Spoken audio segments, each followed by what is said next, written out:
La foi seule. La foi seule. Si j'ai la foi à transporter les montagnes. Mais si je n'ai pas la charité, je ne suis rien. C'est pas vrai, la foi seule, quoi, la foi seule. Qu'est-ce que c'était ça encore, quoi? D'où tu me sors ça? Oh, de l'Écriture. 1 Corinthiens 13:2. Ah bon, t'en as encore comme ça?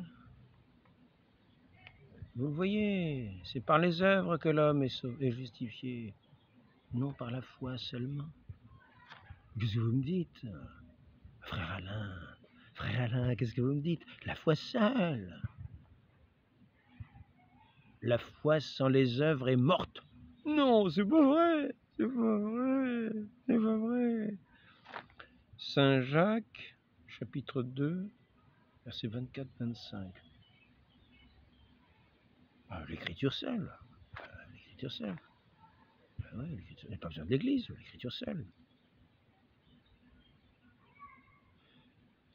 S'il n'écoute pas l'église, que dit l'écriture?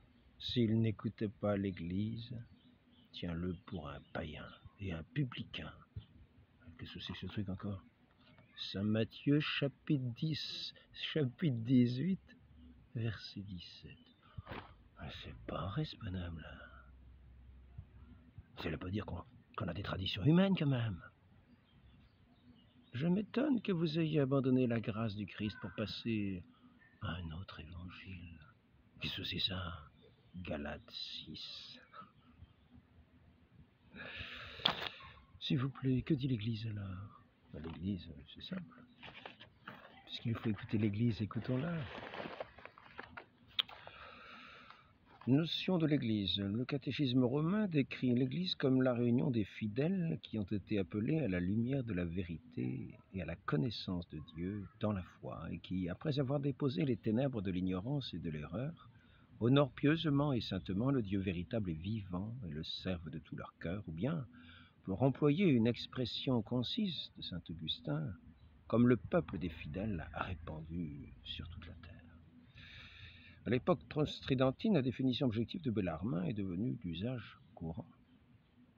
L'Église est la communauté de tous les fidèles, unis par la profession de la même foi et la participation au même sacrement, sous l'autorité des pasteurs légitimes et spécialement sous celle du pontife romain, vicaire de Jésus-Christ sur la terre.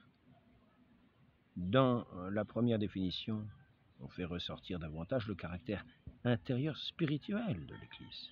Dans la seconde, on accentue davantage le caractère externe, juridique. Que disait déjà notre Seigneur à Saint-Pierre? Paix, mes agneaux, sois le pasteur, sois le berger de mes brebis. Au nom du Père, du Fils et du Saint-Esprit, ainsi soit-il.